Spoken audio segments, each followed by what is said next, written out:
They were dark days for the people of Judah in the Old Testament.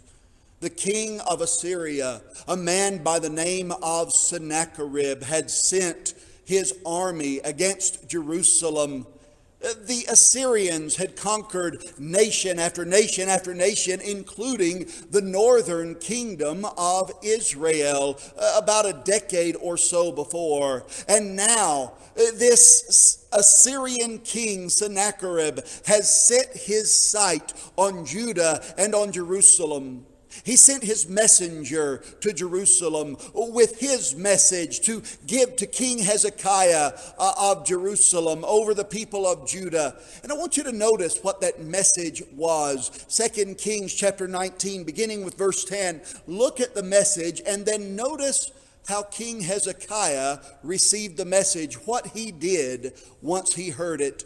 This incredible army was sent against him with this message. Verse 10 of 2 Kings 19. Thus you shall speak to Hezekiah, king of Judah, saying, do not let your God in whom you trust deceive you, saying, Jerusalem shall not be given into the hand of the king of Assyria.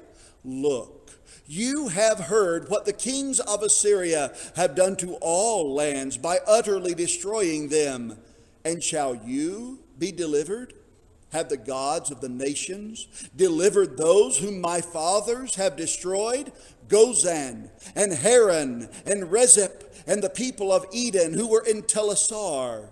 Where is the king of Hamath, the king of Arpad, the king of the city of Sepharvaim, Hena and Evah? And Hezekiah received the letter from the hand of the messengers and read it. And Hezekiah went up to the house of the Lord and spread it before the Lord. Here is King Hezekiah in a terrible situation. A huge fighting force has been sent against him with a message that says, surrender, give up. If you fight, we'll destroy you like we've destroyed everybody else. You should just surrender to our terms. And Hezekiah took that message, and it would have been written in a scroll, so you can just picture him unrolling that scroll, and he spread it before the Lord. He prayed to God that God would deliver the people of Judah. And if we keep reading down to verses 35 through 37, we find that God, in fact, did deliver the people of Judah in this instance. But right now, I want you to think with me about what Hezekiah did. When this terrible news came to him, when this letter was put into his hands, and he spread it before the Lord. What do we do when bad news comes to us?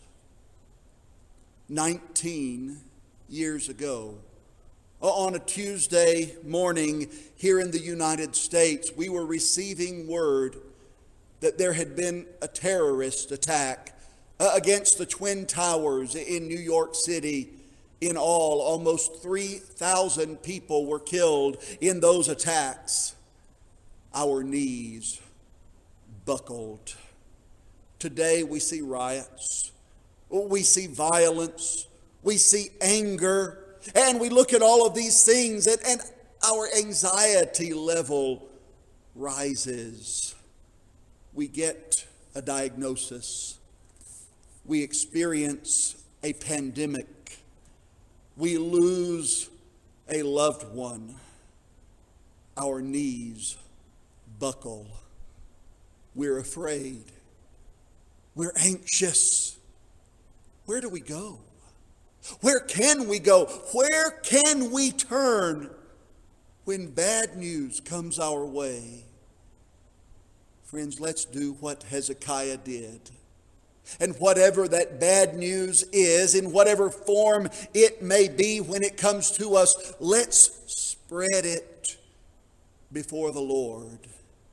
I want to leave you this morning with the words of the Apostle Paul in Philippians chapter 4, beginning with verse 6. There the apostle wrote, "Be anxious for nothing, But in everything, by prayer and supplication with thanksgiving, let your requests be made known to God, and the peace of God, which passes all understanding, shall guard your hearts and minds through Christ Jesus.